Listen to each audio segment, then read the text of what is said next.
Hello and welcome to NTD News Today. Kevin Hogan here. Let's take a look at our top stories. Millions of Americans making their way home for the holidays. We take a look at how the Omicron variant is affecting travel plans.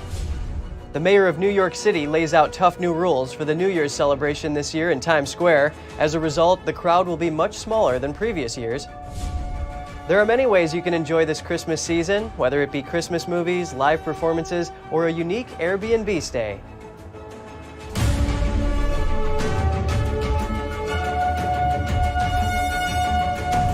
Millions of Americans are traveling for the holidays, but the Omicron variant is putting a wrench in some travel plans. NTD's Jessica Beatty reports. Millions of Americans are hitting the skies and roads for the holidays. Miranda Manguel is driving to New York from Boston. Manguel says she's been getting tested to make sure she doesn't bring home the Omicron variant. It's still really important for me to get together with my family. For the holidays, I live, in another state, and I don't really get to see them. Alexandra Leon flew to New York from Florida. I feel safe. I've been, I'm taking all the precautions and I haven't had any difficulty. And I think New York is doing the best out of all these cities. Sheldon Williams is from Canada. He's in New York for a funeral that he says is too important to skip. But I do know the risk that I'm taking, flying and whatnot. But, sometimes it's not about you. It's about certain things that are more important to you in life. TSA says air travel Wednesday surpassed 2019 levels. But it's not all clear skies. 2 major U.S. airlines are canceling flights just before Christmas. On Thursday, United Airlines said it had to cancel some flights because of the Omicron variant. It said the spike in cases this week has had a direct impact on its flight crews. The flight tracking site, FlightAware, says United has canceled at least 170 flights scheduled for Friday. And Delta has canceled at least 139 flights scheduled for Christmas Eve. Delta says it's due to multiple issues, including Omicron. But there's some encouraging news. Early studies suggest Omicron may be less likely to cause severe illness and hospitalization than previous strains of the virus. Jessica Beatty, NTD News. It's estimated that Omicron cases have surpassed those of the Delta variant in the U.S. Louisiana's health department estimates that Omicron made up over 80% of the state's new cases last week. But a new analysis shows the new strain may cause more infections, but lower hospitalization rates.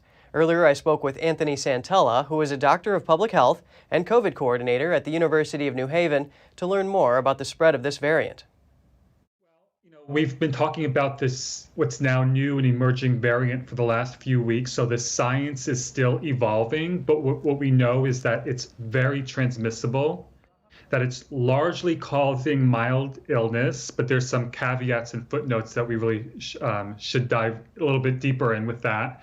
And that it is really putting our holidays at risk and our healthcare and hospital systems really at the brink of what could be collapse, just given the sheer volume of people who need inpatient services. What advice do you have for Americans as the holidays approach? Well, err on the side of caution. There's no one size fits all approach to figuring out what's best for you and your family.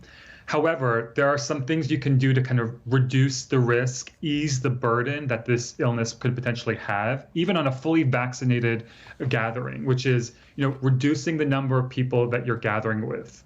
That's just sheer volume of people, considering we're largely talking about indoor gatherings here.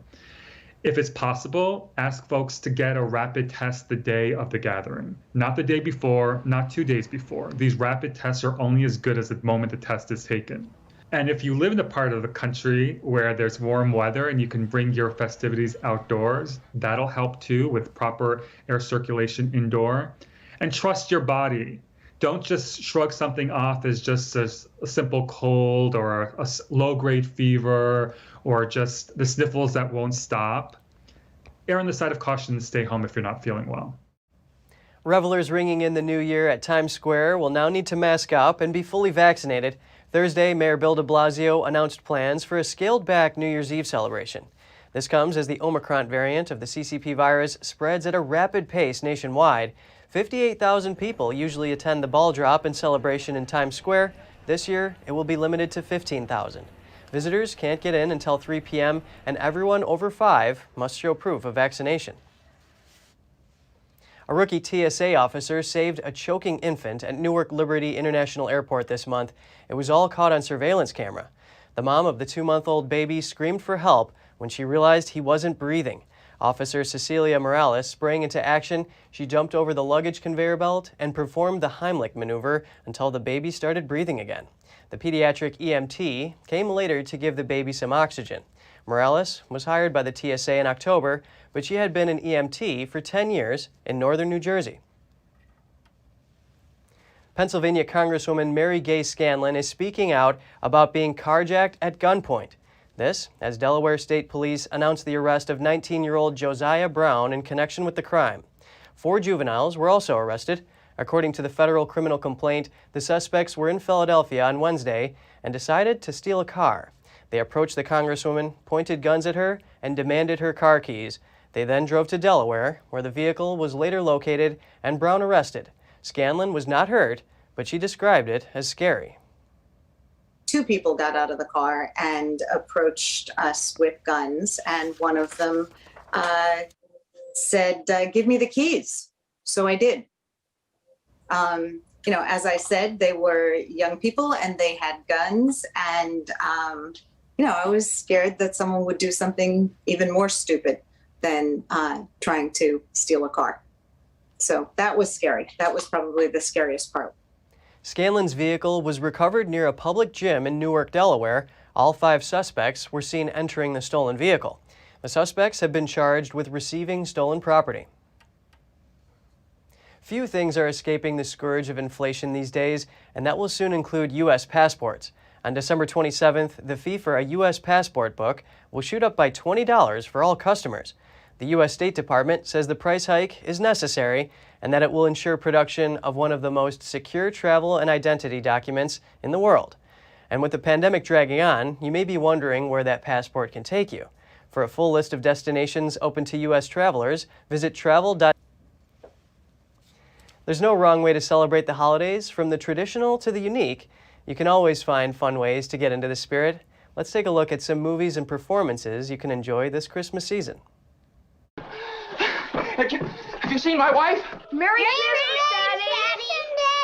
For those looking for classic Christmas merriment, the 1946 film It's a Wonderful Life is marking its 75th anniversary this year. Oh, let me look at you. Oh, I could eat you up. Where's your mother? She went looking for you. With Uncle Billy. Daddy! Zuzu, my little ginger snap, how do you feel? Fine. Not a smidge of temperature. Not a smidge of Actress Carolyn Grimes, who played Zuzu in the movie, says the movie has become a Christmas tradition for generations.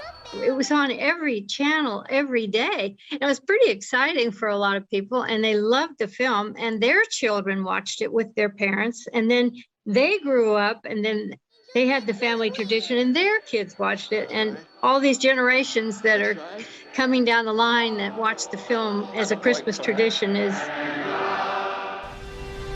Netflix has released a variety of new Christmas films that include adventure, love, and laughs.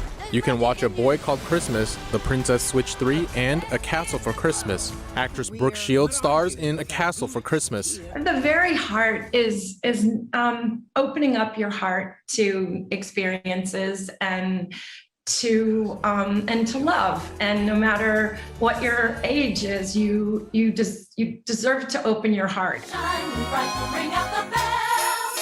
For those looking for live entertainment, the Radio City Rockettes will be performing their Christmas Spectacular until January 2nd. The show has been in production since 1933. Having seen the show, I've gotten to experience firsthand the audience's reaction, and it's always such a huge hit, and everybody loves to see them on the stage. This week, fans of the movie Home Alone had a chance to spend a night in the iconic house featured in the film. Airbnb offered the McAllisters home for $25. Included in the stay was 90s junk food, booby traps, and a meet and greet with a real-life tarantula. Coming up in Spain, one popular Christmas tradition involves marzipan, and families there are stocking up on the traditional sweet treat from Toledo. Santa Claus prepares for his trip, giving gifts around the globe in snow-covered Lapland on the edge of the Arctic Circle. Like last year, his job is more challenging because of the pandemic. All that and more here on NTD News.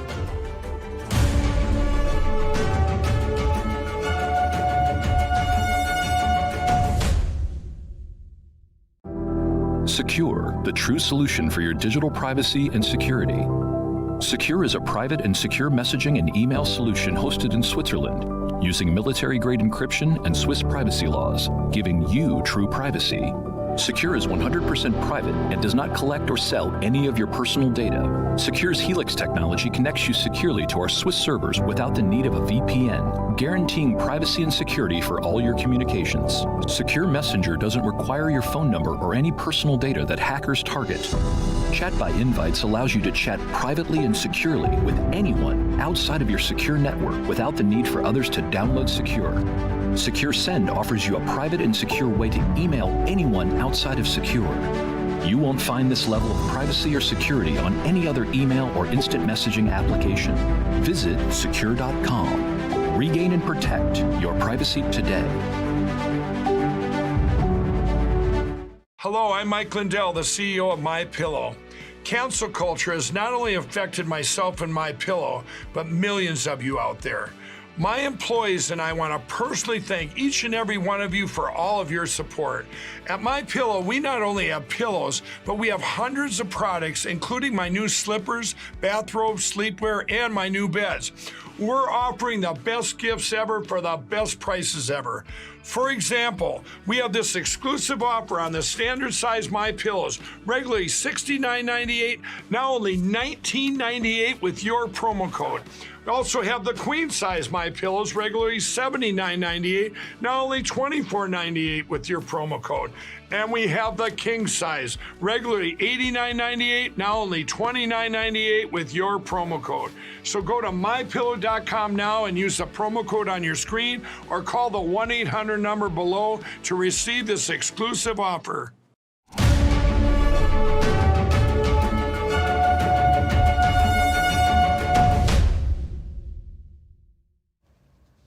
People in the Czech Republic are preparing to celebrate Christmas. A crowd gathered by the historic Charles Bridge in Prague yesterday to sing Christmas carols.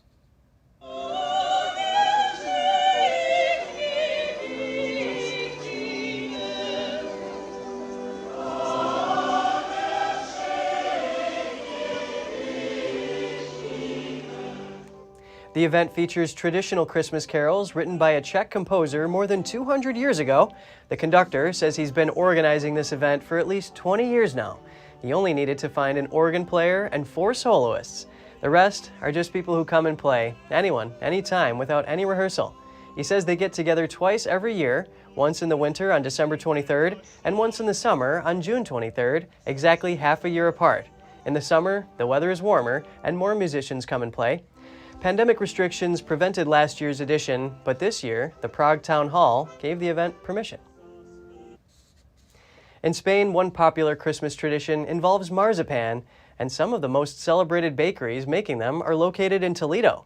NTD's Andrew Thomas has the details. Christmas is on its way, and families in Spain are stocking up on a traditional sweet treat from Toledo. Its secret recipe has been passed from generation to generation for centuries. One family has been guarding their secrets for over 200 years. Now they are teaching others the traditional artisan techniques of marzipan making. Pablo Junquera began helping his family in the San Telesforo bakery at the age of 10. Even though he is officially retired, he can often be found in the kitchens. When the Christmas season came, I even asked permission to not attend class at school. Those days, there was a justifiable reason. Me being a little child, I lent a hand for whatever was necessary in the bakery, because in these times, all hands are too few. Toledo's basic marzipan recipe is very simple. It is made from a blend of almonds and sugar. The classic shape of the marzipan piece has evolved, and nowadays cream and even chocolate are added. In Toledo, we make the marzipan with 50% almonds and 50% sugar. We use selected almonds that come from the Spanish Levante area. They are Spanish almonds that guarantee a fat percentage greater than 50%, so that the marzipan we make has at least 26% fat. That is what defines its quality and flavor. Marzipan eels are usually offered as a present on the night of the Three Wise Men, January 6th.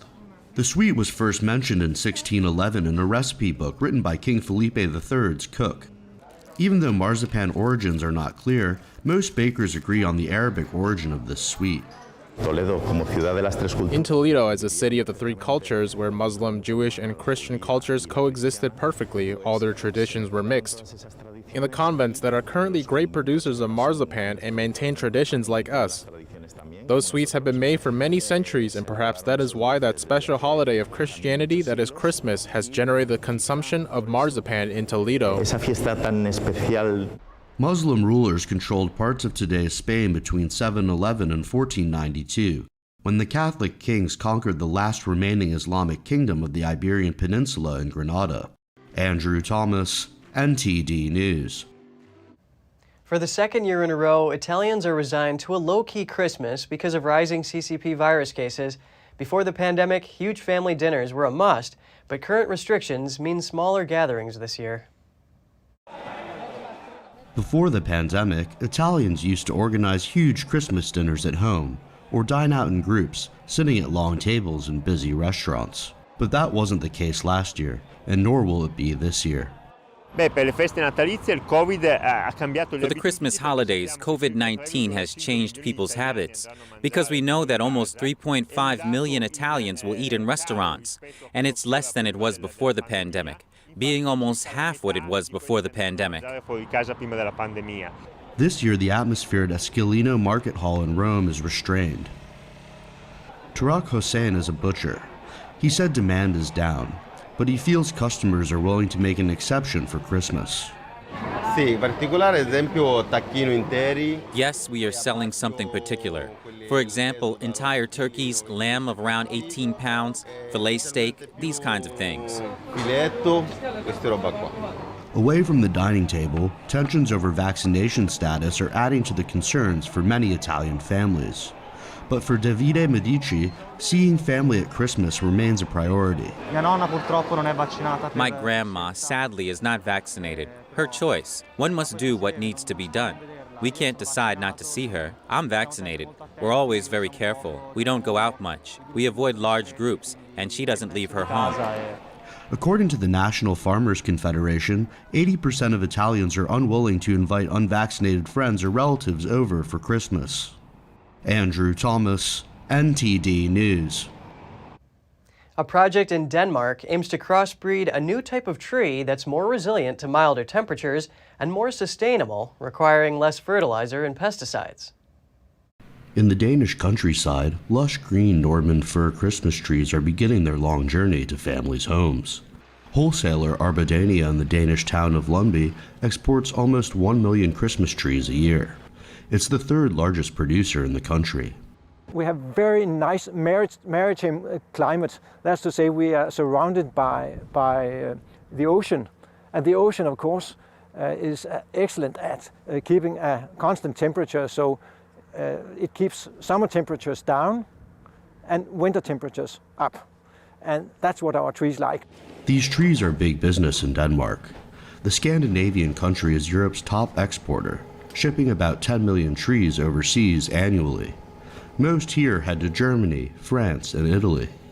We have all years of age of Christmas trees, from 1 age old Christmas tree to a 8 or 9 year old Christmas tree, and all levels below.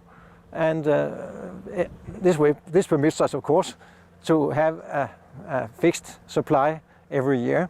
But the Christmas tree industry is considering how climate change will impact its business. In this greenhouse at the University of Copenhagen, researchers are studying different trees' genotypes, attempting to breed a new crossover Christmas tree that will be more resilient to milder temperatures and more sustainable, requiring less fertilizer and pesticides.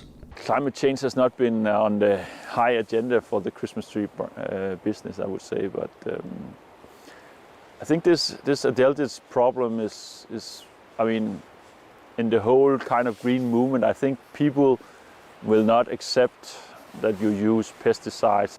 Ulrich Brauner Nielsen is crossbreeding the popular Norman fir with the Turkish fir, a rarer coniferous tree that's shown a more natural resistance to infestation by sap-sucking insects.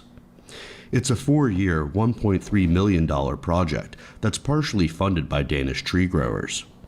You have both an economic gain, and you also get some sustainability, environmental gains by having a better material don't get prone to dentiates and maybe a little less fertilizer in the long run also. Small saplings were planted in September. Next spring, they'll be intentionally exposed to insect infestation to see how they respond. Andrew Thomas, NTD News. Santa Claus is preparing for his global gift-giving trip in snow-covered Lapland on the edge of the Arctic Circle.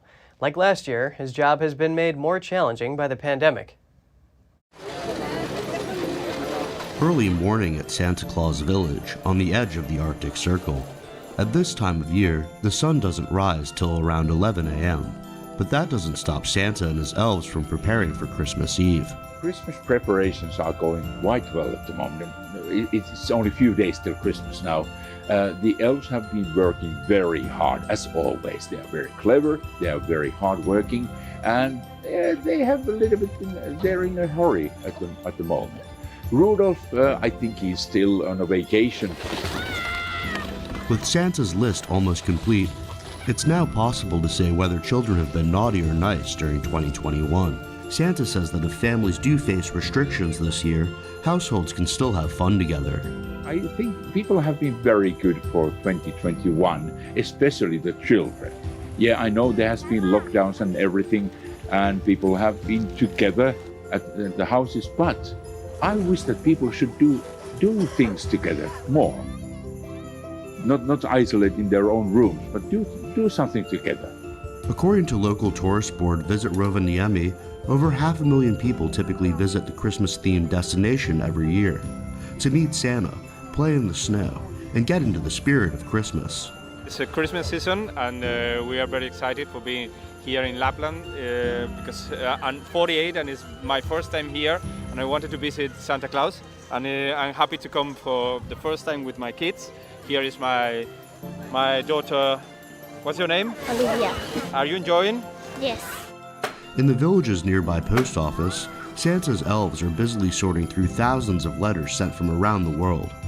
The post office receives about 500,000 letters and wish lists every Christmas. There have been wishes for clothes, some certain clothing, candies, always are wishing for candies. And then there was actually, I just read a wish for Santa where some kid wishes that the pandemic will end soon. With all the letters read and presents packed, Santa heads to the snow-covered forest to meet his trusty reindeer, Rudolph. Hopefully he enjoyed his vacation. Andrew Thomas, NTD News.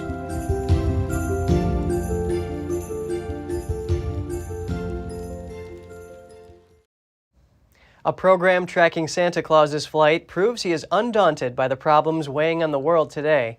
Supply chain issues and labor shortages plaguing earthbound commerce haven't held Santa back. A joint U.S.-Canada military program shows that Santa launched his reindeer-powered sleigh today. According to the military command known as NORAD, Santa is out delivering Christmas gifts to good girls and good boys worldwide. NORAD first spotted Santa delivering gifts in Russia and then proceeding to small island nations in the Pacific. NORAD monitors air defenses and issues aerospace and maritime warnings across North America. NORAD's Santa tracking practice originated in 1955. Around that time, a department store set up a Santa call-in line, but a newspaper mistakenly printed the number of a military command center as the call-in line. The officer on duty played along and assured kids that Santa knew their wish list and was on his way. Today, you can obtain real-time updates on Santa's whereabouts by logging on to noradsanta.org or by calling a NORAD-sponsored Santa hotline to speak with a live operator. Thanks for watching. At NTD, we're honored to be your source for the news. Catch us again tonight at 6:30 Eastern. In New York City, I'm Kevin Hogan.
Thanks for watching us on YouTube. Did you know YouTube only keeps selected videos on its platform? So if you want to make sure you get the full picture, just subscribe to our newsletter.